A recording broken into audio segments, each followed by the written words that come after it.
Oh,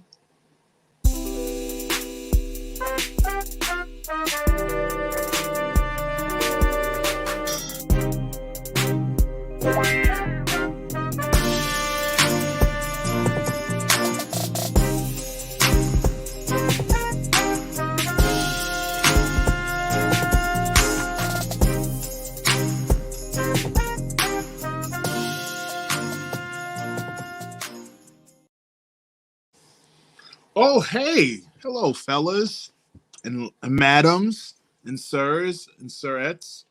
I am Sir Joker. Welcome to Everyday Experts. Sometimes I go by Joker Extraordinaire.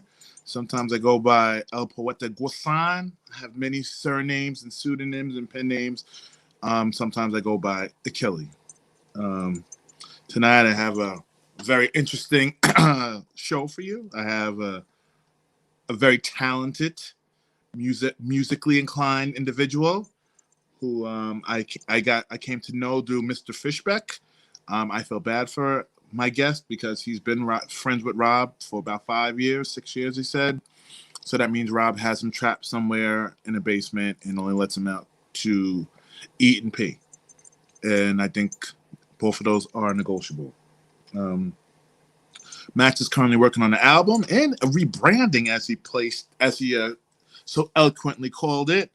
He's a very talented individual. I've had a chance to listen to a few of his songs that I'm really digging. He has new music coming out that I'm really looking forward to. A very nice fellow. Very succulent hair that's long and beautiful. I think he has a very nice tie on tonight. So I was doing some research and I came across a Nikki Giovanni poem that I thought resonated.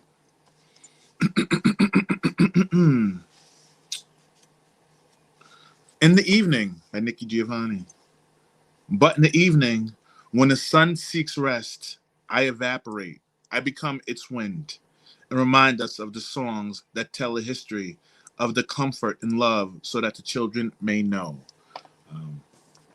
This goes along the lines of me and Max pre-interview where he was telling me about his sort of writing process and how he likes to be eclectic and cover all the things. So, without further ado, minions, I welcome the one, the only, Mr. Max Williams. Hey, it's me from the basement where I was held captive. Yeah. How you doing, buddy? So if at any point you need to just point up or do something or blink 4 times, and we'll send 911 for you, sir. Yeah, I really wish I learned Morse code, and I never did. I know. Beep, beep, beep, beep, beep, beep. Mm-hmm. Yeah, or I could just start blinking, tapping on the desk. It'd be perfect, but I can't tonight. This is also Rob's shirt. He just shrunk it in the dryer for me tonight, so it's really nice. So that means that it's the size he normally wears, extra small. It is, yes. So, I went to get buff. Yeah. I pick stuff up, move it, and I put it down. He wants to be Arnold. He really does. Yeah. But hey, that's a good ambition to have. If you can't get in shape, then you just have to eat. So you got to sacrifice one for the other. He was like, I want to get big arms. It's like, all right, Rob. Oh, it's funny too. I'm not big. I'm 5'9". I'm soaking wet, 150 pounds, and he's asking me, how do I get big? How do I get stronger? And all that. It's like, I worked out when I played football. I haven't lifted a weight in 8 years. It's been very long. So I am the last person you should be asking about any of this stuff. I'm the same way. People ask me about working out. They say, oh, why don't you like working out? I go, because for basketball, through college, I had to work out all the time, and I hated it. Yeah. I did not want to go anywhere near a gym. Now, forced working out is a nightmare, but when you do it on your own and at your own pace, you can actually enjoy it. And if you break a little sweat, you feel very successful. All right, sir. Are you ready to partake in this journey? Yeah, thanks for having me on. This is fun. Of course. It's going to be real fun. First question I ask all my guests, sir. If you could be a vampire, a werewolf, or wolf, a zombie, a ghost, or a serial killer, which would you pick and why? Said zombie, werewolf, ghost. A vampire, a werewolf or wolf, a zombie, a ghost, or a serial killer, which would you pick and why? I think vampire. Okay. I might have changed from previous times I've been asked this question. I think I'm gonna go vampire. Okay. Mostly because there's a politeness to vampires. You have to be invited in, like if you are a vampire, you have to be invited into a home. You can't just, break and enter. And I kind of like that civilized aspect of them. Also, you're alive forever, even though I really don't wish to be immortal. It's kind of nice to have the option, because you could die. Somebody could just stab you with the stake. You'd be like, you know what? I'm good. I don't need to create any more vampires. Yeah, I'm good. So if you were going to be a vampire, sir, would you want to be Blade? Would you want to be Edward? Or would you want to be Morbius? I am going to go with none of the above. Oh, ooh, okay. And choose one of the characters from What We Do in the Shadows, which is a great television program on FX. And forgive me, what the heck is his name? Oh, Laszlo the vampire. Okay. I'd like to be him. I like it. Yeah, which it's going off of. Thank you very much for the hair compliment earlier. I appreciate that. He also has flowing locks of joy and beauty, so I have to keep it in that realm. Absolutely. Do you have a And these aren't random. We're just being random as your normal. Do you have a hair person that you like kind of look up to, who you appreciate their follicle fine greatness? Yes. Really? Brad Pitt. Brad, he does have pretty hair. For years. Oh man. What's that movie? Troy. No, not Troy is great, but there's another one with I think it's Anthony Hopkins, and it's never mind. But he has like long hair in that one. Oh, and really? Also in World War Z, it looked great too, because he was doing the behind the ears most of the movie, and it looked great. Yeah. The Spencer Reed. I like this guy. What is he doing hanging out with Rob? I'm forced. Yeah, you missed the beginning of the show. Jimmy Nails. We cannot say that he's being held against his will. But if we would go, if Rob hears that, yeah. I'm spending the night most nights. Yeah. What was your childhood like? What was a young Max like? What age? Well, let's see. Let's say we had. Sorry, real quick. Legends of the Fall. That's the movie. Legends of the Fall. Yeah, his hair. Oh man, yes. That movie. Yeah, looking good. Okay, go ahead. Sorry. Let's say we had 10-year-old Max and 15-year-old Max hanging out. What would that be like? Okay, 10-year-old Max, still a very young, curious young man. I had not started playing an instrument yet, so I was still just in sports, playing PlayStation with my brother, probably mostly hanging out with my brother and a few of my friends from I guess they would be third grade. So my buddies, shout out to my buddy Tim and Jake and Alex. So 10, and then 10-year-old hanging out with 15-year-old. So 15-year-old Max, already playing guitar, already writing his first songs. Really? In a relationship. Oh. Or just coming out of the relationship. If I'm 15, yeah, we broke up sophomore year. So yeah. No, still in it. So no, we're good. Still in it. So 10-year-old Max would hate 15-year-old Max. Really? In a lot of ways, more than one. Yes. But 15-year-old Max was definitely having fun playing guitar and having a girlfriend and playing sports still. So growing up, very different from year to year. Interesting. Yeah, but I had a good childhood. From what I remember, I think my earliest memories come from about 3 or 4. My parents got divorced when I was 2. Oh, okay. Maybe, yeah, they'd be like just barely 2. I think they got divorced in 96. I was born in December of 93. So yeah, I was 2. And I don't remember, their marriage or living in the house that we did very much. So that part of my childhood's pretty much a blank. And after that, I just remember mostly hanging out with my brother, us having a very, very normal brotherly rivalry. Mm. Yeah, beating up on each other. He's 3 years older than me, so he obviously grew up before I did and was a little bit more physical and bigger than I was. Still is bigger than I am. Oh. Yeah. He's about 6'2", and I'm only 5'9". Oh, okay. Yeah, I'm like the only male in my he's not family. looking. What's that? You gotta like shank him in the back when he's not looking. And oh yeah, I know his weak spots, and I can get him. Yeah, and especially if he's a couple drinks in, he's very clumsy. So all you gotta do is just stick a leg out, and he'll fall. Yeah, he'll trip over. It's pretty easy.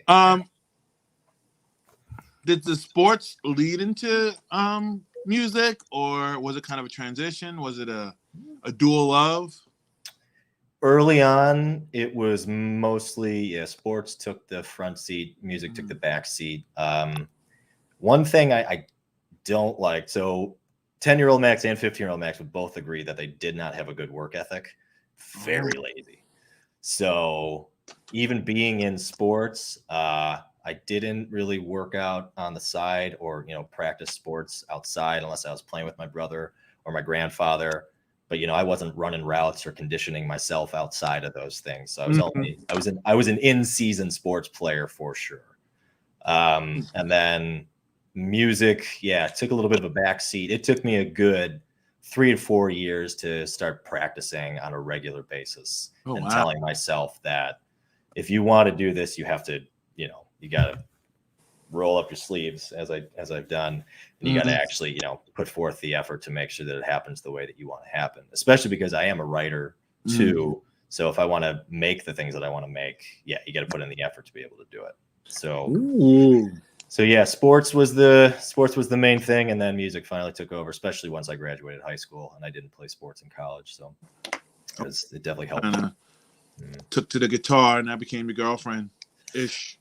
Well, that was a problem too. Having a girlfriend, you don't really want to do anything except for hang out with your girlfriend. And when you're away from her, all you're doing is having 6-hour chats saying, "I miss you so, but you're not here with me." No, you hang up. Seriously, no, don't hang up on me, please, ever. And that was my. That's a story in itself. If we ever do a show, I'm an expert on what do you want to call it, dragged out and pointless relationships. If we want to talk about that one, you can have me back on in a couple hundred episodes talking about that. So we went to undergrad in business. Is that what I heard? I heard correct? Yes, bachelor's degree in business administration, whatever that means. It's the most generic term.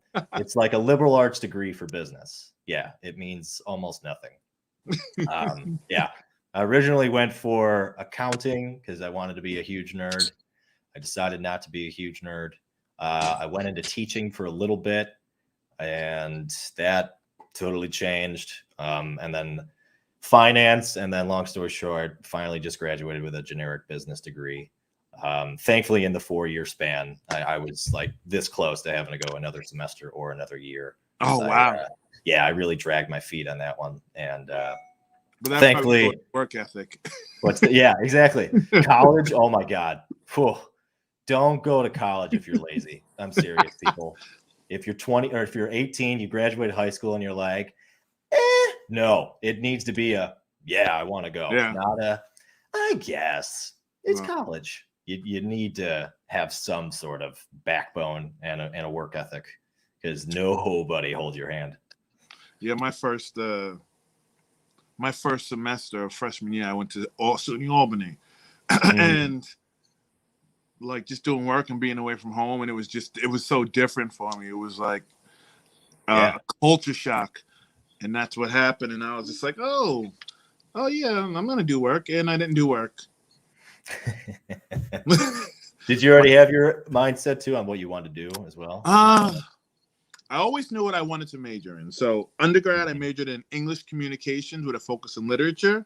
Awesome. Because I liked English and I liked writing, and history because history was my favorite subject.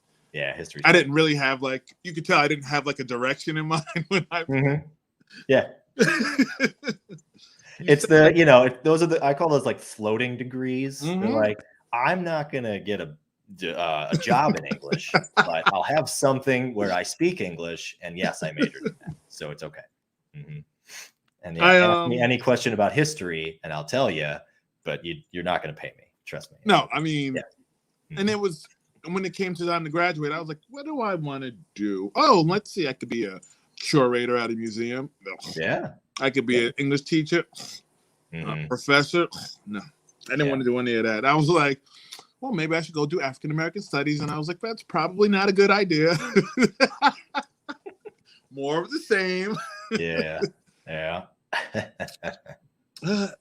A wise man said in this pre-interview that in college you were a stuck-up liberal piece of shit. What does that mean, sir? Oh, man. It means that it's that same thing of not having a work ethic. So, thinking you're a little bit entitled. And when you're entitled, you either, you go one way or the other. You go a little conservative, it's all about me, or you go very liberal, it's all about, free the people, free everybody. I don't know. I went through an intellectual crisis when I graduated high school. And, like a lot of people who don't have major responsibilities, I thought I could solve all of the world's problems in the snap of a finger. And, you soon realize, number one. You soon realize, number two, nobody's really as interested in that as you are. Yeah. Unless the other people that you are with are interested, and they just all sound pretentious and stupid, but your ideas are good, but their ideas are, no. Mm-hmm. Only you know what's right. I went through a little bit too much of that, probably for too long. I probably really pissed off my mom and my aunts and my whole family for a while. But thankfully, I don't want to say I righted the ship, but I finally know, different perspectives, and I have grandparents in their 70s. I have aunts and other relatives, in their 50s and 40s.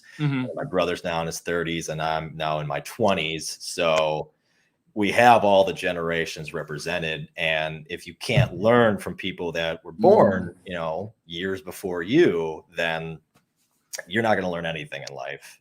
But it's also good to question those people. And I think, I questioned those people for way too long. And you could definitely, say I was a stuck-up liberal piece of shit because I didn't have any responsibilities. I actually did not say that. You actually said that, but that's neither here nor there. Oh, I know. What the questioning and the wanting to learn, did that start to seep into your music at all? Did that influence your music? It has, a little bit. I, despite having a really, I'll go out, I'll pander to them all day. I have the best family in the world. Nothing but support and great people in my life in that respect. But despite that, I grew up pretty isolated. I had friends, but most of my time was spent alone. Even when I was over at my grandparents, my mom, worked she worked, she worked 9 days a week, pretty much, 50-hour days, nine days a week. So I was over at my grandparents a lot, or at daycare a lot, outside of that. So I was just never good at commingling. And when you're like that, you let your imagination just go. And thankfully, I'm sure that's definitely what led to to being a stuck-up liberal piece of shit that I know I definitely did call myself. But it also allows you to be more creative and think outside the box. And absolutely that seeped into my music almost immediately. Is a lot of people that I know that have started learning guitar or learning any instrument, they start out with the basics, and the first song they write is with those basics. Because you're trying to get a grasp for things, or you think that's the path that everybody else follows when writing a song. And immediately, I wrote depressing, dark shit that nobody was going to expect. I love it, especially for a kid who had a pretty good childhood. I mean, we weren't rich, but actually we were kind of poor. We will classify ourselves as poor, but you wouldn't have known it by the love that I had, or by not even my wishes being granted, but just we had everything, in the sense that we had each other, we had food, we had shelter. And so when I write these things that are totally not of that vein of being like, oh, it's all love and we actually do like each other. It took a lot of people by surprise. It took myself by surprise immediately too. And I liked that. I learned that I liked that.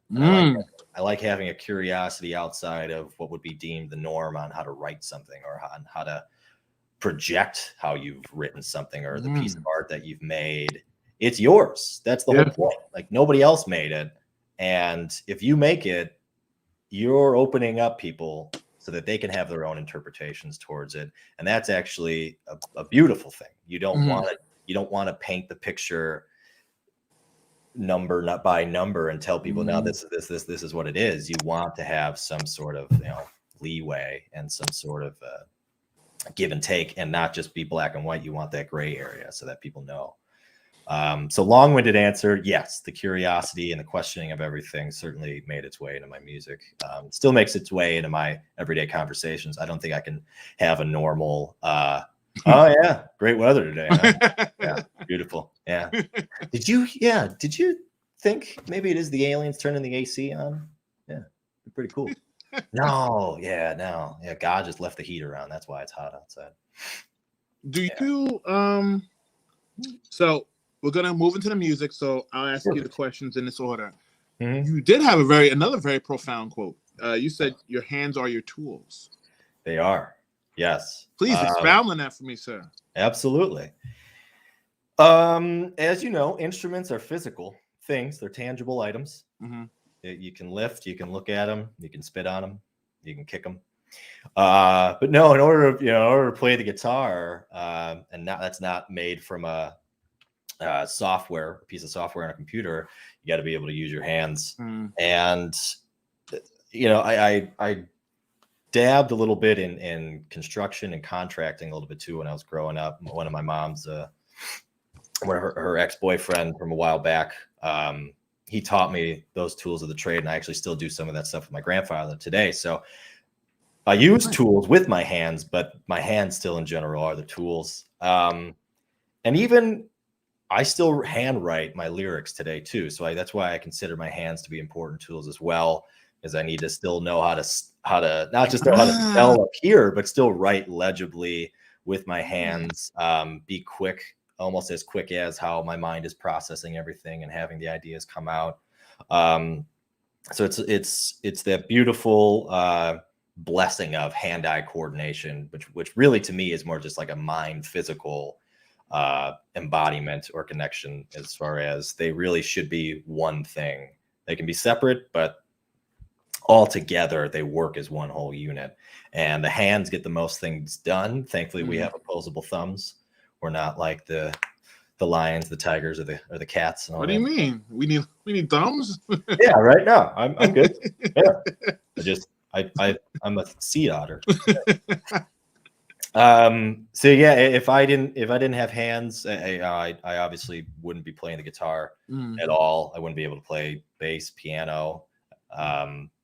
And there's no passion without your hands, and I feel bad for anybody who doesn't have hands. Anybody out there, I'm really sorry that you don't have hands. It's a tough life to go through. I hope that was a good enough answer. No, that was an amazing answer. Felt like rambling. Yeah. No. You just answered. It's my job to rein it in because I do have a follow-up question. Perfect. Learning to play the guitar. Now, I know you did say you had a couple of things. Yeah. You put your music together by ear. You watch and copy. So was learning to play guitar something where, to kind of just said, guitar play? Or did you actually see, I'm not good with instruments, so did you actually sit down and hone your craft? I was very blessed to have the guitar teacher that I did. So I didn't start learning on my own. I knew that I wanted to play for years before I did actually start playing. But I got blessed with a great guitar teacher who, the same way, he's one of those guys. He technically learned from a teacher, but when he was young, he got the book that has the scales and the chords and everything you're supposed to do. And, and he likes to tell the story that the second lesson where the guy had taught him, okay, just read the one page of the book and, show me what that is the next lesson. And my buddy, he's my great friend now too, so I'll refer to him. My buddy Mark, he took everything and just ran with it. He did the first page and he did the whole thing. And the guy's like, yeah, you don't need lessons. You'll be able to figure this out. Really? And thankfully he conveyed that to me early on of like, get the technical stuff down. That's very important, but it's going to be an extension of you. So if you want to make this note, make this note. It's not that it doesn't belong. It's what do you want? And if you can hear what you want as you're playing, then you'll be able to transcribe it quicker as you're playing. And thankfully he gave me that freedom immediately. And of course, he taught me the chords, how to hold your fingers when you do it. It's also a preference to, if you have short fingers or a little bit fatter fingers, sometimes it's tougher to make the chords in a certain way. So you can adjust your hands. However, thankfully I have very big hands, so I have a good extension and leverage. But like, what a great thing to be introduced to. With it really is, the whole thing is your oyster. Even though there's only a finite number of notes you can play, you literally have everything. You can do whatever you want at any point. And yeah, I can watch somebody play that. I can hear the sound and I know, okay, perfect. I can do that immediately. Maybe it takes a few minutes if it's a little more extensive and and technically oriented, but I'm on it immediately. Thankfully, I have a good ear. I got blessed with that. My mom, my aunts, and my grandmother, all singers, all great pitch, great harmonizers as well. So the scale and the and the dynamic is there. So thankfully, we have music in our blood, and it got passed down to me. So I got very lucky with that. When you're creating your songs, can you read music or do you do it by ear? Because I know listening to like some producers, they can just listen and they can just make a song by ear. Yeah. I hear it in my head. I can technically kind of read music, but if you put it in front of me and said play it, I wouldn't be able to, or it would just take me really long and I'd be behind everybody else. I can't be in an orchestra. I need to just play by ear. But if you said, hey, play this, this, and this, or I'm just going to put this song on, you figure it out. Oh, absolutely. All day. I can do that. And I would much rather do that. Because again, that opens it up more for experimentation. So you can make it your own, and you can put your style and your pizzazz and your flavor into it, and that's what makes it unique in that sense. And when I write, it's been kind of half and half recently. When I first started learning, most of what I made was for me just noodling around and going, oh, this sounds good. Oh, this sounds good. Oh, cool. I have 4 chords. Awesome. I have my song, or I have this riff. Boom. I'm gonna go into this. Recently, it's been, oh no, I hear a lot of it in my head, and now I have to start doing that. I think because now I'm past that whole the world's your oyster thing. Now it's like, oh no, I got to go off the ideas in here rather than just noodling around, because I tend to do the same thing when noodling around. It's tough to break out of that habit of just doing the same stuff. So yeah, lately it's been half and half, hearing it in my head and the experimentation, which I've found has been a good blend and allows me to be more consistent with that stuff. So you said you learned the the English version is technical aspect of the writing of the music playing first. Yeah.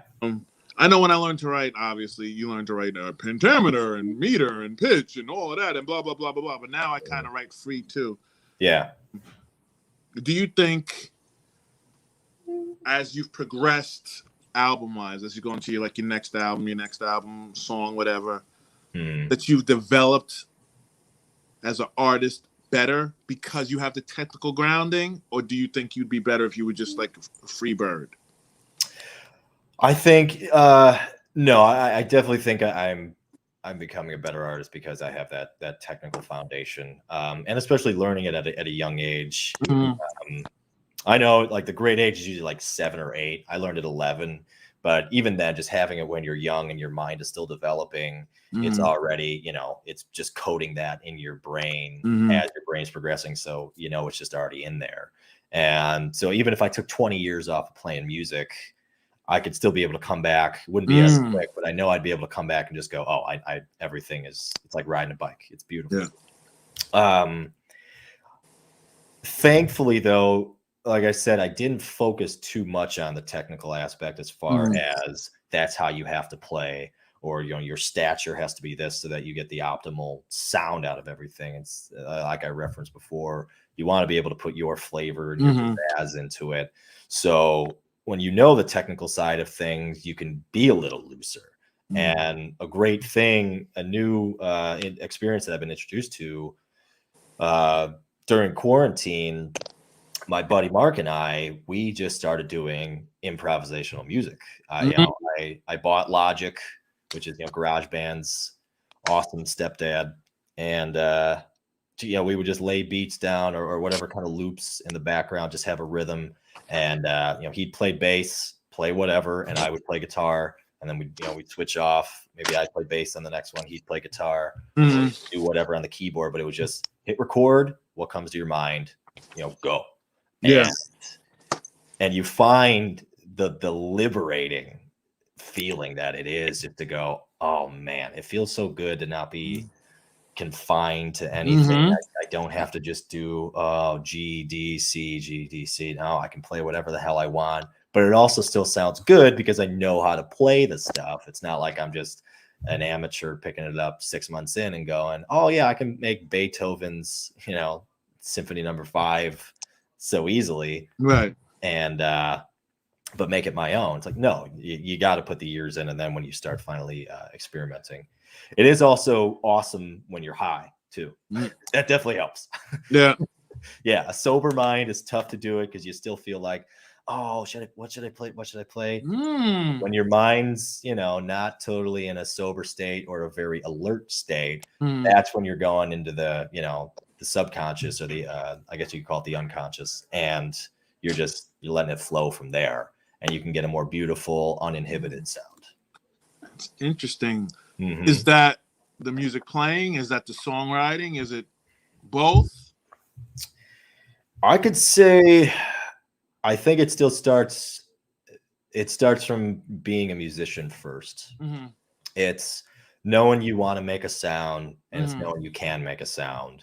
And the combination of those two can make it beautiful. I mean, you're gonna screw up. That's for sure. Yeah. We have a lot of flubs and a lot of outtakes on those things. But in the long run, not even in the long run, but in a 4-minute span, you're still limited. You're limiting those mistakes. If you only make 2 mistakes in a 4-minute song that was totally improvised, you're like, oh, that's fantastic. And if you found the riff early on, or you found the riff later on, that's okay. You could pass it off as, I was building up to it, or my mind was just like, no, I found it now and I don't want to be repetitive, so I'm going to change it.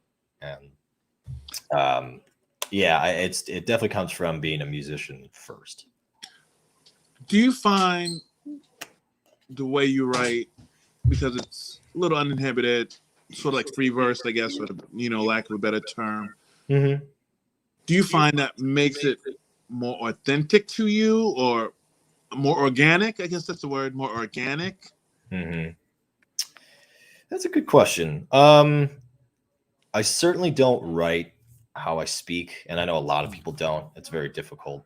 And actually, if anything, it's kind of boring if you speak and write the same way. It's like you're not really giving us anything new. But I am also I'm very wry and very sardonic a lot of the times. And I'm very, thanks. I'm very one-linery. I'm that sarcastic guy who's, 2 people behind you after you've said something. I'm that guy who's just, quietly under his breath, just saying that one line.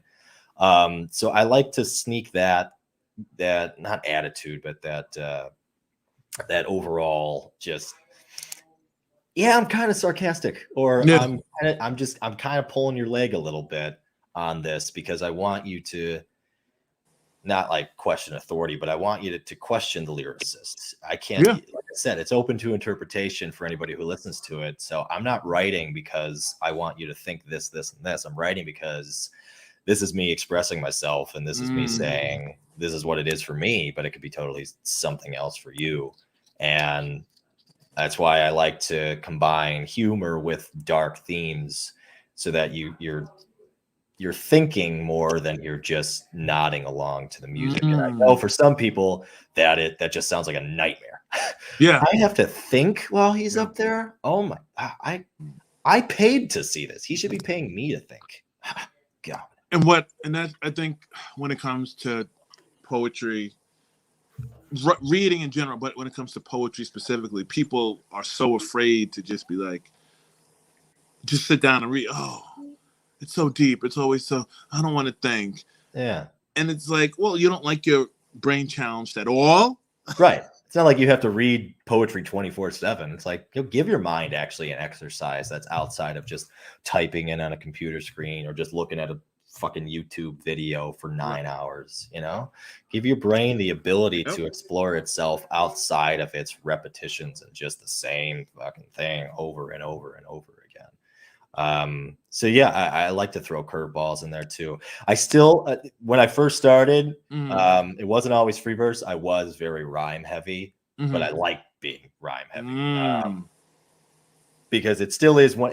It's funny as it sounds, even though it's the most common practice, it still is a great way to show how word savvy you really are, because it's easy to do rhyme and time, but can you rhyme? Can you rhyme with banana? Can you rhyme with misinformation? Can you rhyme with anti-establishmentarianism? Like, how do you find the way to totally go stay within a box, but have one foot outside the box as well?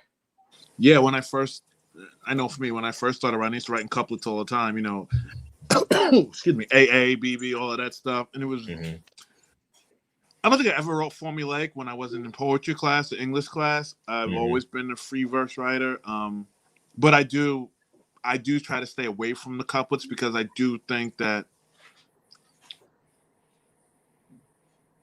it for me, it takes away the impact of what I'm trying to say if I'm trying to make sure the word rhymes, as opposed to make sure that the thought or sentiment gets across. Right. And who are you trying to please? A critic or the audience or yourself? You're trying to please yourself. Yeah. And if you can't write it the way that you want to write it, then you're not going to get any of the art side of it out, let alone any of the technical side out of it. If you had a lyric album, so an album just all written down in a book version, we'll say, okay, do you think it would impact the same way? Do you think would you change the kind of format of it? Because I know you're a writer, and just hearing how you talk, that's a good question. I actually immediately, the first thing I thought was transcribing a comedian's set. It's like, say you go see Bill Burr, who can be a very divisive comic. If you just wrote down what he said, some people would think, oh, that's just hate speech, or that's just a white guy ranting about the crazy world around him and doesn't know how to cope with things. And it's like, you lose all of the nuance, you lose all of the tone and all of the delivery itself too. It's like that word wasn't meant to be read immediately after that phrase is said, or whatever it is. So the timing can be totally off.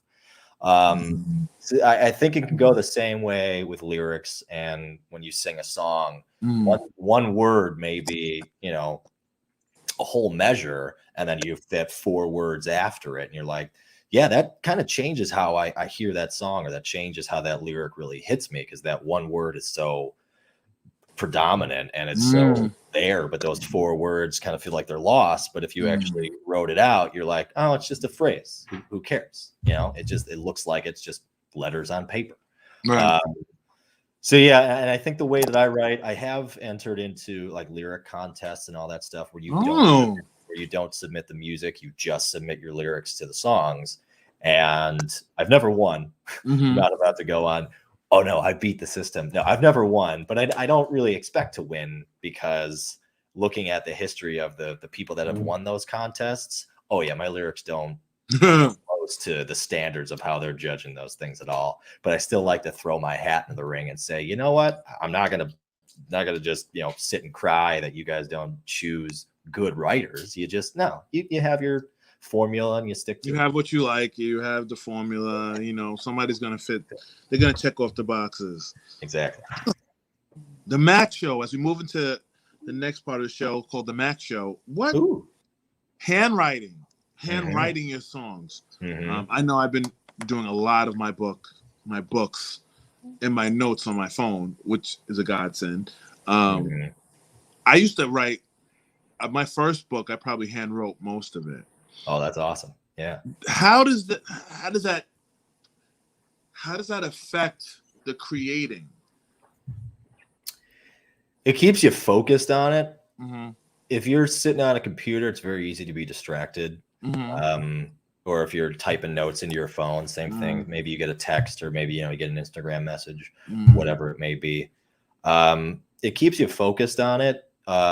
Also, it's so easy to just cross something out, erase something real quick. I know the delete button's there on a computer keyboard, but that doesn't have the same effect as just going, nah, that line sucked, I'm getting rid of it. Or I don't know why not this word, I need this word. And then you can do those footnotes, or you can do those side notes that aren't there in the format of a normal Word document or a Google Doc, where you have to actually set up the margins or set up the format before you even do that. Then you got to click here and then do it. It's like, it loses that whole process of just letting it be a free flowing experience of like, no, I'm writing something with the intent of writing something.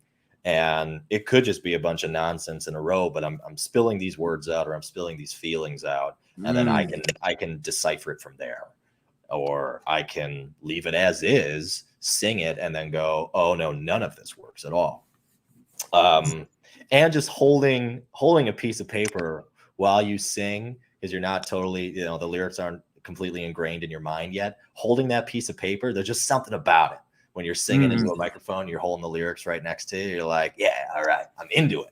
Instead of staring at a computer trying to sing it and like hurting your eyes because you got to squint. What the hell is that word? Yeah, because then you can write it however big you need to. Say this word this way. Like it just allows you to be more human.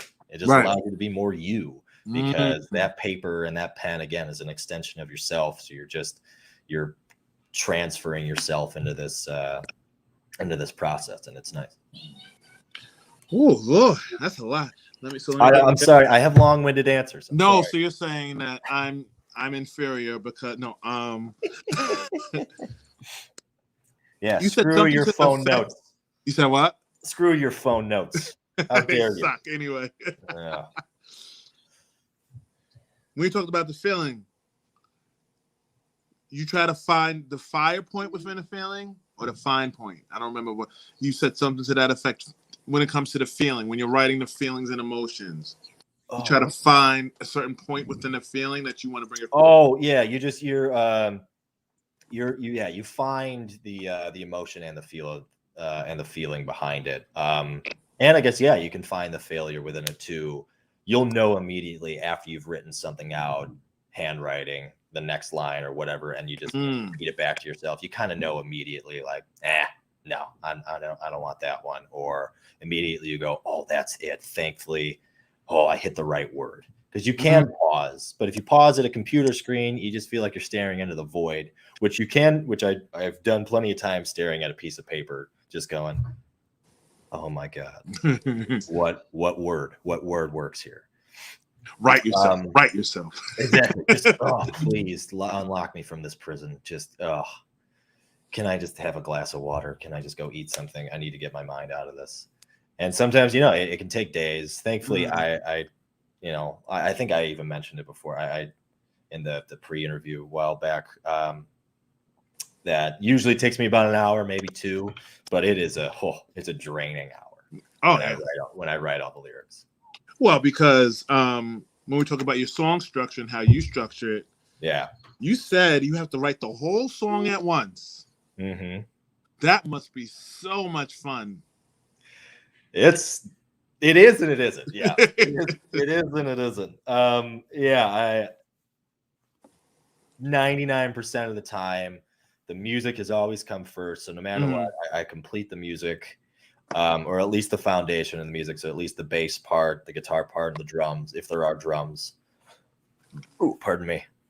Ooh, and one more. Pardon me. So that's all taken care of, and then any riffs or any solos or anything like that, that can all be done later on. But yeah, once that music's done and I know I'm gonna write lyrics to it, and once I sit down with that pen and that paper, nope, you're not leaving until it's done. You're not leaving. So Lego said, really? Music first. Interesting. Why is that interesting, Lego? What, are you challenging me? Oh, to a duel? I write because I can stare at a piece of paper, sound to get the perfect word for my tongue free flow. Oh yeah, absolutely. You sound like Shaggy from Scooby-Doo. I say man a lot. I think the good thing about music is that you can write on the paper, but then you still got to go record it. When I'm doing my book, different animal. Yeah, I'm writing into the manuscript, and either way, I have to finish on the computer. Yeah. So for me, but I have the ability where I can walk away from a poem as long as I get the gist of it down and come back to it. Absolutely. Yeah. And I'm sure it's a different process, but it's similar. I'm sure you. Wow. Do you have to finish the whole song? I know you have to write the whole song. Do you have to finish the whole song? I always finish the whole song. There will be a time, though, like I said, when I do start singing it and I go, I either need to fit more words into this, or I need to take out all these words and just find one word for it, but keep the message the same. But yeah, once I start writing, I'm in it. But it's also because I'm in it. I really am into the whole writing process, and I really want to go. I want to find that right word or that right phrase immediately, and that's where I really am, I guess, a perfectionist towards myself, or my own worst critic. I don't know why, but I feel like I have that just a weird anxiety about if I don't finish it now, I probably will not finish it, or the spirit won't be the same, or the energy won't be the same. So it's like, do it now, because you can always look back at the words and change them, but you know that feeling and that emotion that was behind it when you were first writing it. And for me, that's why it's important, because those little moments during that is what makes then the recording process all that more easy to swallow and easy to handle, because it's not like I'm still writing and I got to do it. It's like, no, it's done. Now I can record it the way I want to record it. And that is, that's a however long, many month process just to get it recorded the right way. Oh man. But I will say, sorry to interrupt. I will say I have two songs that I do not have finished lyrics for, and two songs that I do not have finished music for. I'll tell you that right now. They have been in the works for 3 years. Oh, they had an albatross around your neck. Yes. Every day I stare at that piece of paper. I'm like, you fucking, no, the one that got away. Do you write about stuff you've been through? Has that changed? Does that affect your music? Because I know when you came out, you were like all emo and I hate people die.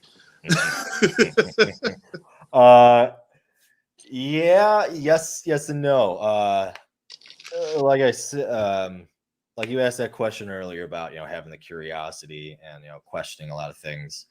Thankfully, I have a very vivid and wild imagination. To quote one of my favorite comedians, he goes, "I have the most wild imagination in the world, but I have no applicable job skills whatsoever." And I sort of feel along those lines, like, dude, my mind, oh yeah, you give me 5 minutes in a room, I'll come out with some crazy stuff. But you put me in front of Microsoft Outlook, nope.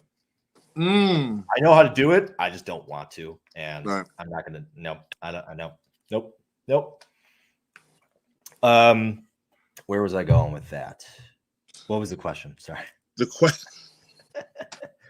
I'm sorry, Your Honor. Could you repeat that? Yeah. Things you've lived through. Does your music reflect the things you've gone through? Has it evolved? Because, like I said, you all dark and yeah. It is about a half and half. My newest album, the one I'm coming out with, about half the songs, believe it or not, were ad-libbed. So, oh wow, yeah.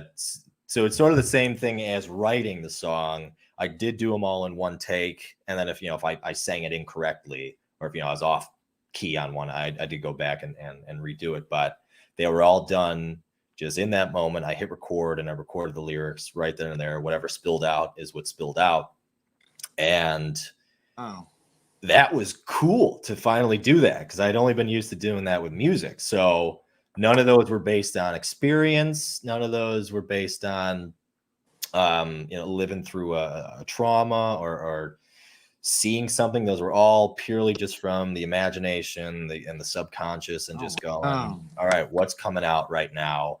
What complements the song the best in this manner? And it was really cool to see that I could do it. I can't do it for every song, but the ones that I did, I was happy with the result. And then to go back to the other part, my first album, very heavy towards that relationship that I was telling you about, and all the feelings and emotions behind that, and a lot of the songs that I wrote about. The Boy Who Stayed Inside is Boy Who Stayed, yes, Boy Who Stayed Inside. It's going to be re-released when I do my announcement later. It's going to be re-released in a year, nice. So look forward to that one. But yeah, the experience and imagination, they certainly split time, but it's nice. It's nice when I can do both. Max is spectacular, Lego. You are correct. Thank you, Lego. So, you started going there, slice of life versus thematic. So, yeah.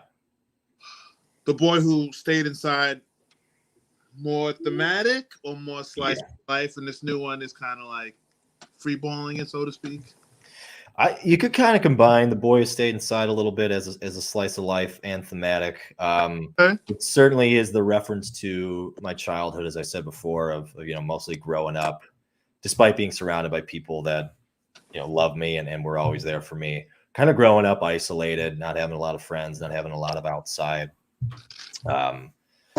attention or affection in that manner, until that relationship came, and what that relationship did compared to living in isolation for so long was like, wow, what, two worlds totally colliding and two opposite worlds being represented at this point.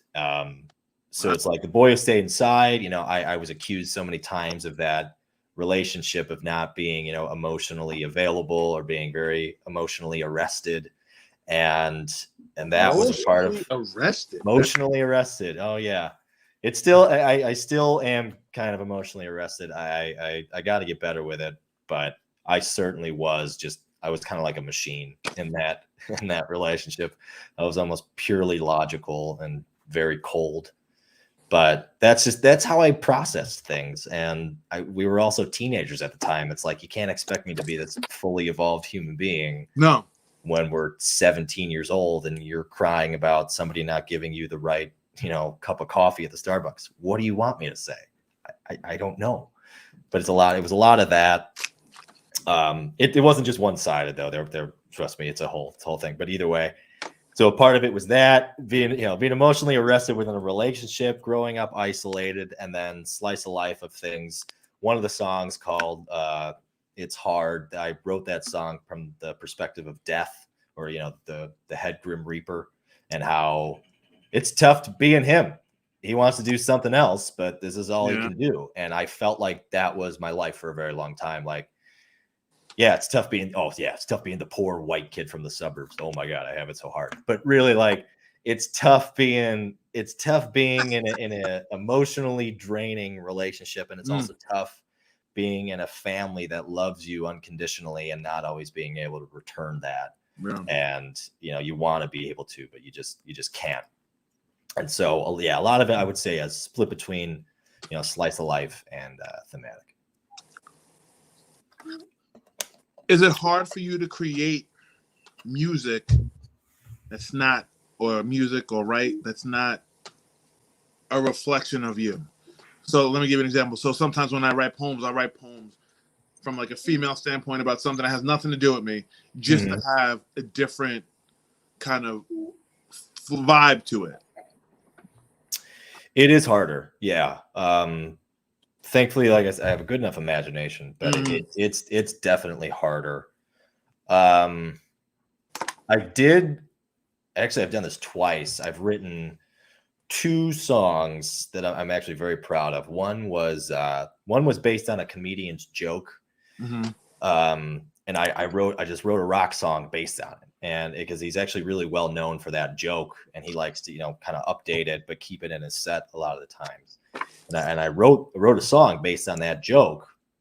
And I'm like, okay, that has nothing to do with me. This is somebody else's perspective, and this is just a cool concept behind it. So yeah, I was happy that I could step outside of that box. And then another song that I wrote came from a podcast that I listened to called The Boogie Monster, which used to be mostly about paranormal stuff. Now it's just 2 comedian best friends who just have a fun conversation for an hour. But they were talking about a UFO event that happened in the 1950s over Lake Baikal in Russia. And it was just about people seeing this UFO being chased by a Russian fighter pilot. And eventually the UFO outflanked him, and the Russian fighter pilot sank to the bottom of the lake. And the thing disappeared, and people recount that story for generations. And so that was another one of those moments where I stepped outside of my perspective and my emotions or my experience, and I just wrote basically like an encapsulation of just the event. I didn't try to fancify it through my sarcasm or my wittiness. It was really just like a black and white painting of this is what happened, and it was a cool fucking thing. A UFO, UFO was seen in Russia 60 years ago. It's awesome. Was it a challenge for you to just write a black and white, boring? I don't want to say boring, but boring. Surprisingly, no. No, it did, like that one wrote the music in 20 minutes and wrote the lyrics in about 15. It was great because I had the story in front of me, so it was very easy to kind of not verbatim, but just go like, all right, here's one line. I did do the rhyming scheme, but a rhyming scheme just more in the sense of just painting the picture of this is what happened. Some people reflect on it, and it was a cool thing that happened. Nothing more to it than that. If anybody wants to read into it more like that, like the Illuminati's there, sure, go ahead. That's fine. I love it. All right. Also, real quick shout out to my mom. She's operating as my Max Williams. Hi, Mom. Thank you for the hashtag emotionally arrested. I really appreciate it. I love it. Yeah. Let's get some red hearts for Max's mom. Yeah. So moving a little bit towards the actual crafting of your vocals. Ooh. We did spend a little bit of time talking about this. And being a non-singer, this always amuses / interests / amuses me. So you said you gave me a bunch of names. Florence Welsh. Yeah. Dave Grohl, but yes. Grohl, sorry. Grohl. Yeah. James Mercer. Peter Gabriel.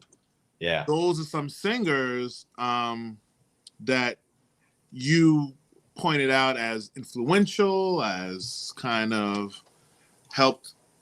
I don't want to say, did you listen to them and copy them, or did you just learn from them? Because I know you said your whole family sings. Yeah. No, those are just people that I admire for the way that they do sing, or the way that they're able to project their emotions behind the way that they sing, right, as well. Some of them happen to be really great lyricists too. James Mercer, the Shins, is one of my favorite lyricists of all time, and Peter Gabriel just has one of the most unique voices in all of music.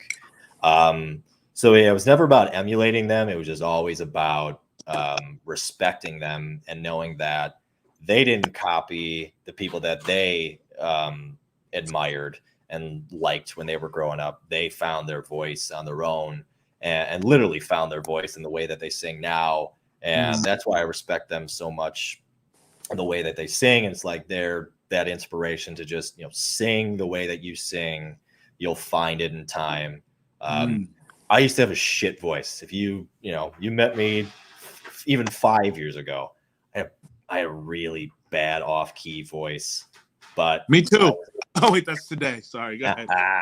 Stop it. You'll get there. You'll get No, there. I won't. Just hum or just say watermelon in a low voice. You don't have to sing the words, just say watermelon. People respect you.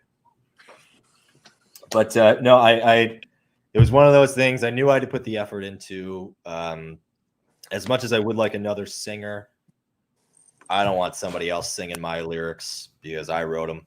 So I either need selfish to with your own songs. What's that? Another quote. You're selfish with your own songs. Oh God, yeah. I will have them all buried with me when I die. I know they're all in digital form, but I'll find a way. I'll hook it up. We'll all be in the simulation. I will make sure that they die with me.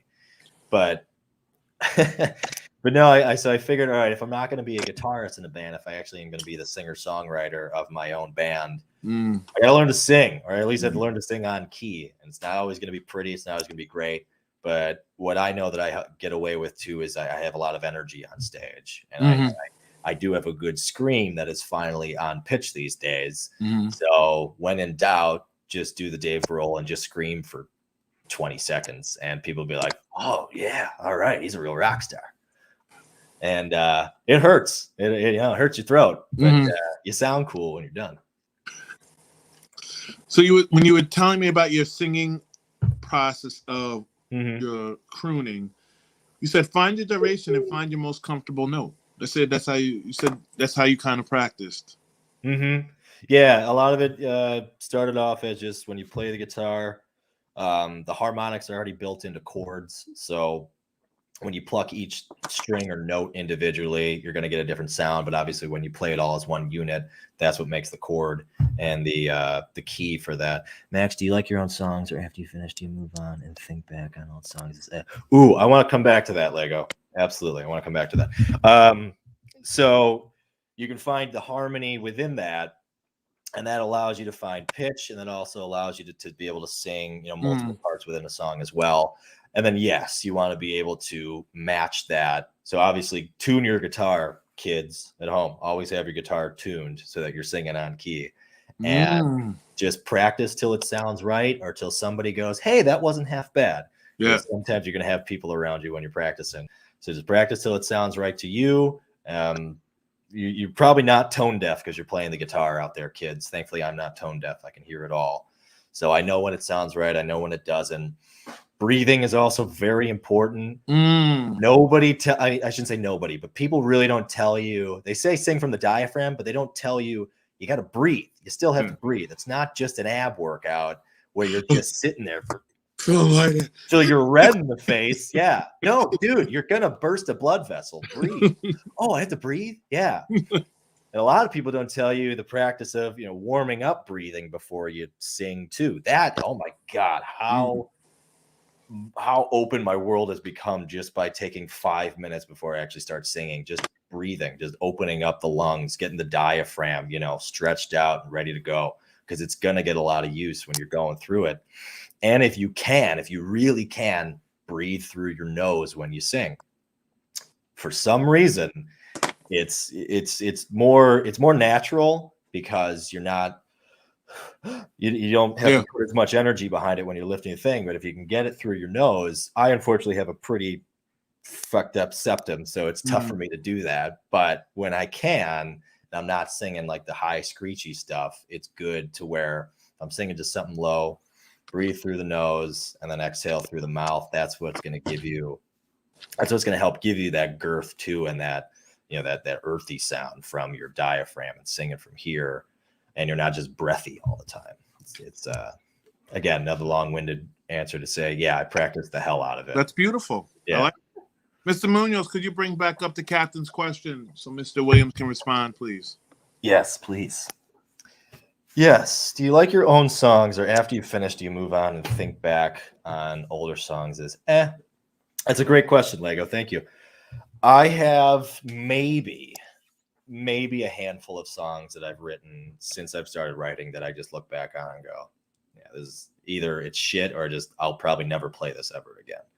Thankfully, all of the music that I write is focus grouped by me, myself, and I as a precursor of like looking back in 20 years, am I still gonna like this song? I may not be playing it live, or I may not remember all the words, but do I like this song, and will I like this song down the road?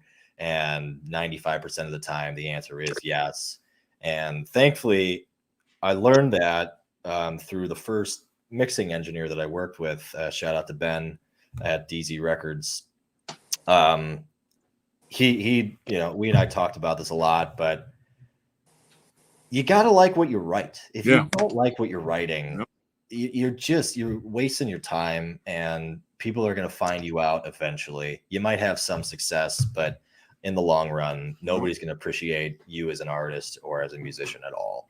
So you have to like what you write, and you have to like what you want to listen to. It's okay to write a song that you're like, yeah, I like listening to my own stuff. I still do all the time. At least once a month, I'll sit down, I'll listen to the stuff that I've written and go, all right, I still like it. Or, all right, this was a cool experience to listen to it from fresh ears after maybe 3 months or 6 months, and go, you know what, I really did do this well. Or, for me now, it's mostly just from a technical point, or just from like, I know I flubbed that note, but thankfully the general public doesn't know. But yeah, I still like the music as a whole and everything that I've done, and I'm happy with everything that I've done, minus like I said, just a handful of songs. Do you feel like when you're going back and listening to your old music or older music that you're kind of like, okay, this is to learn what I could do better, what I didn't do, what I don't like, what I do like? Or... Yeah, you can. Like I said, because I'm always writing from. Actually, yeah, now it is half and half from here and in here. Thankfully, I remember how to play all my old stuff, so I'll know when I'm writing a new song. I'll go, oh no, I've done that, or I'll know, ooh, this chord progression is way too similar to that old one. My first album, I intentionally made every song a different key, because I was like, I don't want any repeats. Number one, number two, I don't even want to get close to any repeats. Also, I like the feeling of going from a different key to a different key. You get a different, you get something new each time. It's not just, I probably sing best in the key of A or D, maybe like most people. Maybe it's like G or E for a lot of people, but yeah, I sing the best in A or D, but I'm not going to write every song in A or D. I'm going to change it up. Yeah. And so then that makes me have to work on changing my voice, and that makes me have to work on being able to hit the notes in a different fashion. So yeah, listening to it, and then in the process of writing new stuff, it certainly curbs the old ideas and allows me to push those aside and go, nope, I know how to change this, or I know how to make a new song that is completely independent of the old stuff. I know I have when I read through my old books and I start to see, if I see like a similar title, I'll be like, oh, yeah. And it's hard because songs, if you're doing an album with 10 songs on it, 15, it's a little bit easier than at 11 books of poems. And it's listen, you almost feel like you run out of words, right? Even words, though there's almost an infinite amount of words. How can I make it different, make it fresh, make it, how many different ways can you say you love somebody or you like them or they're beautiful before you're just like, all right, you're beautiful, that's it. Exactly. Yeah. Or you just stop talking to them because you're like, I have nothing else to say. I'm over it. Exactly. Yeah. Or they don't want you to say it in a different way. Yeah. Yeah. Or I do find that you know how you said that your songs, you don't write like you talk?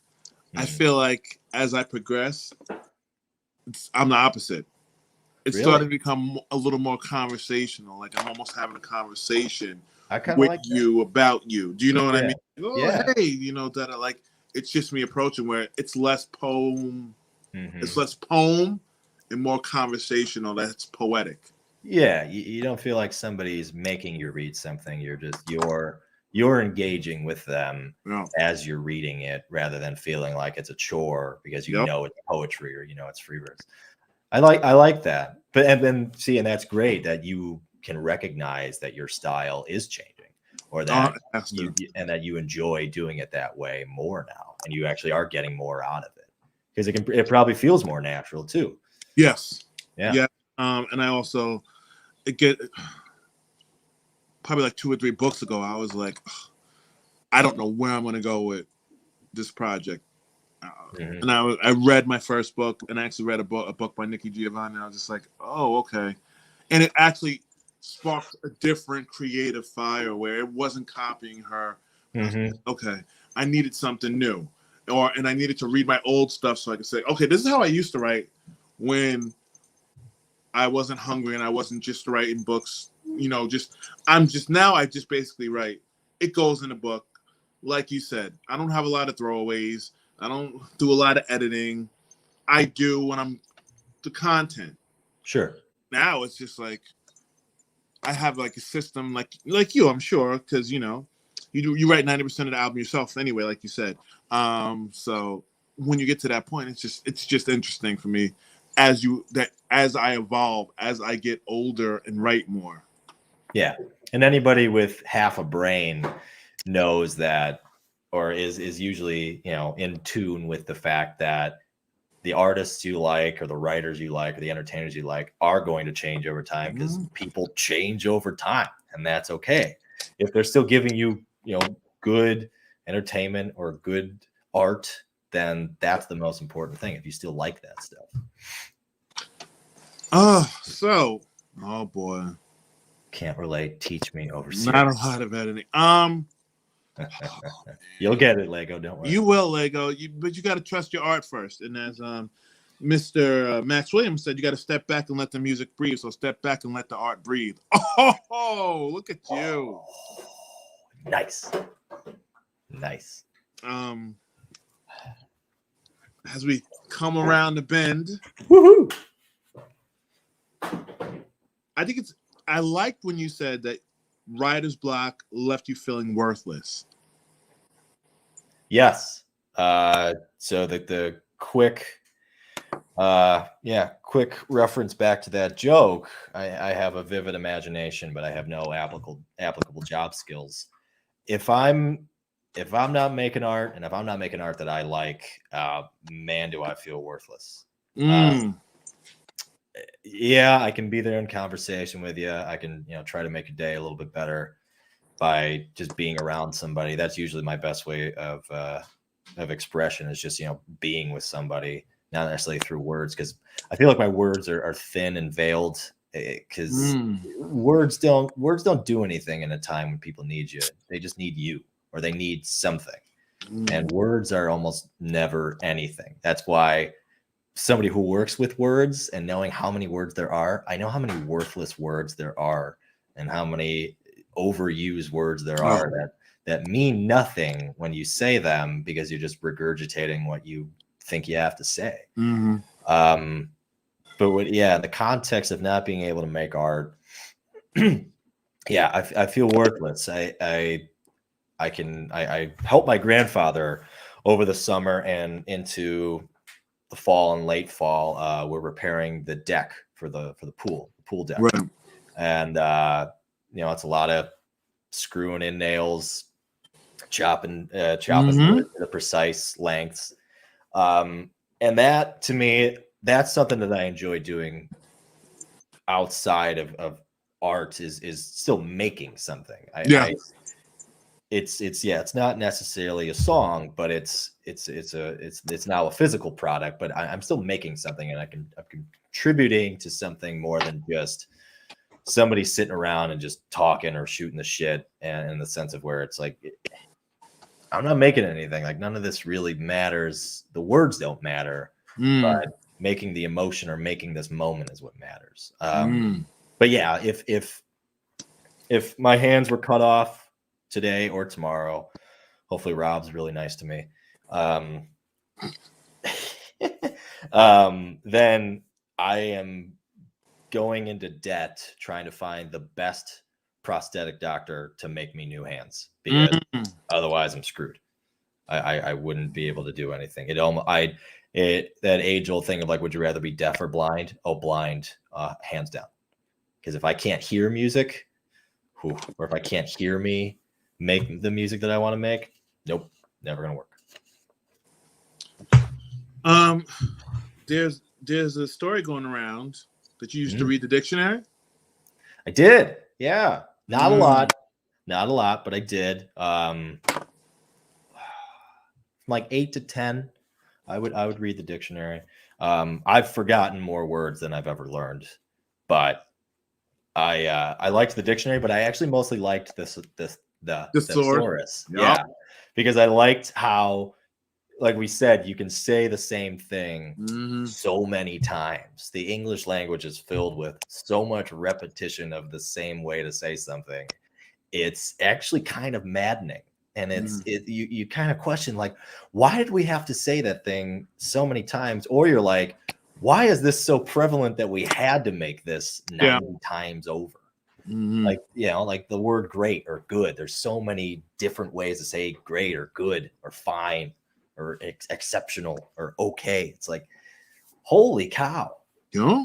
But it's also good because, you want to be able to convey nuance. You don't want to be stuck just being repetitive and saying the same thing over and over again. Like, oh, that was awesome. You can't think of another word than awesome. And do you even really know what awesome means? Awesome means more than just its generic term that it is. I love it. Yeah. Or amazing. Amazing means more than what you're actually using it for. Right. And I don't know. I wanted to be an English nerd, just like I know that's what you majored in. I loved English class in from third to eighth grade, when you're still learning all the stuff and you're like, oh my God, it's kind of the rules, but it's also there's just so much to the English language, the way you can bend words, the way you can make anything fit in a sentence. My favorite punctuational character is the semicolon, because it's this beautiful conjoiner of two independent things that have nothing to do with each other. Yep. You can say, I like milk. The Dark Knight was a good movie. You can just put a semicolon in the middle of it and boom, that's a whole sentence. But they have nothing to do with each other. But I just love that one little symbol can combine two things that have nothing to do with each other. The language is so beautiful when people take time to learn it. But some of our rules do suck. I should be able to think of one off the top of my head, but some of our spellings are just so stupid. Yep. But I digress. So I had a professor who told me in college that my paper was like a great runner who didn't tie his shoes. I thought it was awesome, because what I'm learning now, what he meant is less is more. Yes. How you said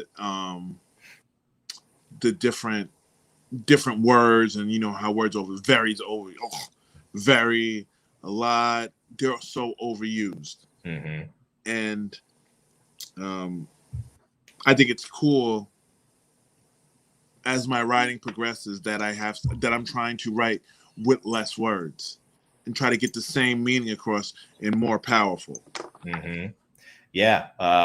As some of my favorite comedians have put it, the economy of words. How can you make an audience laugh in as little words as possible that still has, that same impact of, oh my gosh, most of the room is laughing and I've said 7 words. That's a very difficult thing to master. It takes people years. It takes some people a whole lifetime to be able to do it. And I like that you put less is more towards the end of our interview, when I've pretty much talked everybody's ear off. So thank you. Thank you so much for that nod. Oh, please. My long-winded answers, and Joker just comes back, yeah, less is more. No. Thank you. Did you watch Rob's interview? Long-winded answers. Oh, I know. You want to know what's funny? And Rob will even attest to this. When we have conversations, he'll out-talk me any day of the week. I mostly just sit there and nod, or I smile, or I just smile and wave. I go, yeah, totally, man. Or, I kind of disagree. Yes. Yeah. Lego likes long-winded answers. So, thank you, Lego. A few other questions. What is your greatest gift? Your guitar playing, your writing, or your singing? Oh, you son of a gun. We can scratch out singing. And I know that some will say that my singing has gotten better, but I know that's, thank you for including that. But no, singing out of the way, guitar playing or writing. Oh, fuck you.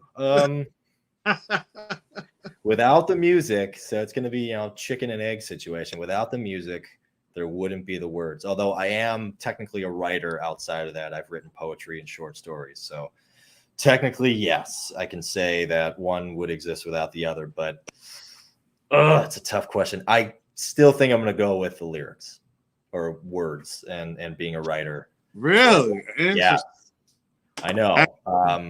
I'm not as great of a guitar player as I should be. I know I've been playing for it's closer to 20 years at this point. Or 16. It'll be 17. It was 17 in a month. I should be a better guitarist than I am. Robert said the same thing. What's that, buddy? Well, you get lazy and then you plateau. You get lazy and you plateau. Exactly. I mean, once you can play, unless you put the 6 hours in a day when you were 11 to 17. Well, when you're 11 to 17, you do. I didn't do that from 11 to 17. I put in, maybe an hour a day or just maybe a half hour a day, or just skipped a day altogether. And even though all the technical stuff is there, the skill and the better ability isn't always as prevalent. But I will say I'm happy with how far I have come with being a guitarist, especially over these last 6 years. I really did put a lot more time into it after realizing you either got to shit or get off the pot. It's like, why are you playing the guitar? You could just play the keyboards and just hit the same note like this over and over and over again. I forget what people call this, just the chopsticks. You just do the chopsticks, man. Yeah. No, you're going to be a guitarist, be somebody who's free-flowing hands, somebody adept to that. But no, it's the lyrics. I love using words. I really do. And I love being able to make people laugh, cry, or think. I love it. It's my favorite thing. The last part of the interview is called Free Association, where I will give you a topic, sir. And you will just tell me what you think about it. Creating your you. Creating your you. Creating your you. Sounds pretentious. Pretentious. Yeah. But enlightening. Okay. Yeah. Hootie and the Blowfish, Rob's favorite band. Good, not great. You don't like Darius? I'm fine with Darius. Not a great solo career, but good in Hootie. Interesting. So yeah, I'm gonna go with good, not great. One of the greatest debut albums of all time. I know, Crack Review is good. I know. What did he say? He said one of the greatest debut albums of all time. Oh, and yeah. It's a good album. Yes, I concur. And that's why I say good, not great. Writing poetry, sir, as you dabbled in. Liberating. How is writing poetry, how does it impact you creatively as juxtaposed to writing songs? Takes me out of the box. With a song, you're still structured because there's a beginning and an end to a song. Technically, poetry doesn't have to end. Prose never has to end in general, and you know that of all people. You could just keep writing. And especially like you're saying from now a conversational standpoint, you can just keep writing. It's going to sound jumbled. It's going to sound inconsequential a lot, but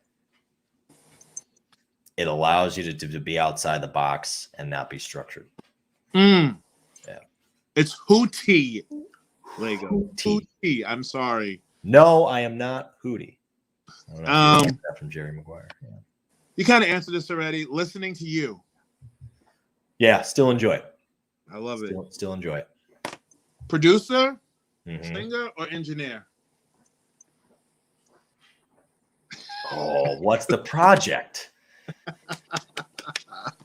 What's the project? All right. Singer for my lyrics, producer for any I know this is going to sound pretentious, but producer for any indie rock band. I know how to like make it. I know how to make all of them better. And then engineer for my buddy Mark. Okay. Mm-hmm. And Rob. I have And Rob? engineered Rob. Oh, Yeah, I'm sorry. I have Tell engineered Rob Rob. to pick a date. Exactly. Pick a date, Rob. Pick a release date, Rob. Compartmentalizing your songs. Oh, I do it all the time. I know. That's why I asked the question, sir. I know. In what vein or what context? What do you mean by that? We'll come back to it. Okay. Because I have 9 answers to that. Oh, do you? Well, it's compartmentalized, so of course I have 9 answers. Come on, Joker. Groovy Grover and the 16 Witches. Yes. What? That's my side project with my buddy Mark. Oh, we're releasing music in a month, maybe 2 months. Oh, we're so excited. Yeah. You got to come on when you're releasing it so we can talk about it. Absolutely. Yeah. I love it. That's that. Oh, thank you for the awesome name, Matt. Appreciate it. That's a lot of that music that we started during quarantine. And some of that stuff that's improvisational and, totally out of the box and all that stuff. Speaking of which, we have a song called Shit in a Box. So I'm just, Shit in a box. Yeah. You just throwing it out there, right? Just throwing it out there. Yeah. So I like the association game. This is fun. 2 questions left. One is, this is the last association question, collaborating. Yes. I love the look of disdain. So Rob will attest immediately. We tried writing a song together and it just did not work. We were not John and Paul. We're not John and Paul. And thankfully, though, we saved the friendship instead of just going, this guy? No, we're like, no, we know we're completely creative people, and it's good we realize it immediately instead of trying to go, oh, let's write a whole album. No, we just tried to write a song. It didn't work. However, Groovy Grover and the 16 Witches, my buddy Mark and I, the free-flowing, just hit record, give me what you got in 3.5 minutes. I can collaborate with that. Yeah. But when it comes to writing lyrics for those songs, holy shit. That's when I always can't. Music, I can collaborate easily. Lyrics, I'm very tough to please. No, you don't like sharing the wealth, huh? Not in that department. No. Interesting. And believe me, it's a downfall. Well, plus 2, a lot of times with lyrics, if you find a good line, you want to keep it for yourself. Oh yeah, well that's true. So you don't want to give it away. This is the last technical question. Okay. Then I'm going to let you. I believe you have an announcement for the minions. I do. In Minion Land. So the last question: if you could be any superhero or supervillain, who would you be and why? Ant-Man. Pourquoi? Just he's not one of the important ones, but he makes a difference. The ability, obviously, yes, to shrink yourself to the size of an ant and be able to go anywhere. I kind of like it, not in a weird way. Don't let your mind race, but that ability, and then also have the equivalent of ant strength ratio, in capacity. I just like it. Plus, because I only know Ant-Man through the lens of Paul Rudd. Who doesn't love Paul Rudd? Yeah. So I want to be that Ant-Man. Just he's very the charming. He's just cool. Ant-Man's just cool. I concur. Tell Rob to get off my show. So I know I should tell Rob to get off the show. Rob wanted me to tell the people that I thought he would be. Did I say Captain America? Yeah, I thought he'd be Captain America. Not Captain Crunch. Captain America. What do you? You have an announcement you want to make, sir? Oh yes, it's nothing huge. I am officially changing my name from Max Williams. The Max Williams era was really great to me. I'm happy with the music that I released during it, but like a lot of things, it needs an update, an upgrade, and most importantly, an uplift, not an uplift, and an upheaval in money. We always need more money, but the name isn't going to give me more money. It's just going to make me feel better and allow me to make more money. But no, I'm officially changing my name. Max Williams is a thing of the past. My new name is going to be Jonathan Fisk, which is a reference to a Spoon song that I know not a lot of people know the band Spoon or that song. But in today's age of everybody being a fucking artist and all the names being taken, it was the only one that I saw that I liked that was not taken. And yes, I am trademarking it. So if anybody tries to steal it, I will sue you. I like it. Thank you. And my new album will be coming out next year. Probably May or June, but the first single should be out in January or February. And I'm probably going to release 4 from this album, not just 3 like most albums do. I'm going to probably have 4, and I'm really, really excited about them. I should have given you a taster on this. I'm sorry. One of them is ready. I should have sent you. Well, what we will do is when you're ready to drop the album, have you come back on, and then we could talk all the music and about all the songs, and we can, Absolutely. The one thing I didn't do, which I'm going to start doing soon, is recording myself recording. So just that's cool. Set up my phone and just getting myself into the process and recording the whole process and all that stuff. Oh, did you see what's that? Fade to Black, the Jay-Z thing? No, I didn't. He did an album when he was recording the Black album, which was his last album before he retired, before he came back. But I like that he showed himself recording. He showed himself working with Rick Rubin and Timbaland and all of them. That was cool. And speaking of Jay-Z, Rob is extremely happy that he was inducted into the Rock and Roll Hall of Fame. Rob is totally in favor of non-rock and roll acts being inducted into the Rock and Roll Hall of Fame. Max, what is your opinion on that? I'm fine with it because it seems like the Rock and Roll Hall of Fame has a stranglehold on music and kind of in general. Is there a country? There's a country Hall of Fame. So listen, there's a country Hall of Fame, there's a gospel Hall of Fame, there's a songwriters Hall of Fame. The Rock and Roll Hall of Fame should be for rock and roll. So if rap artists should be allowed, I believe country artists should be allowed. My personal opinion.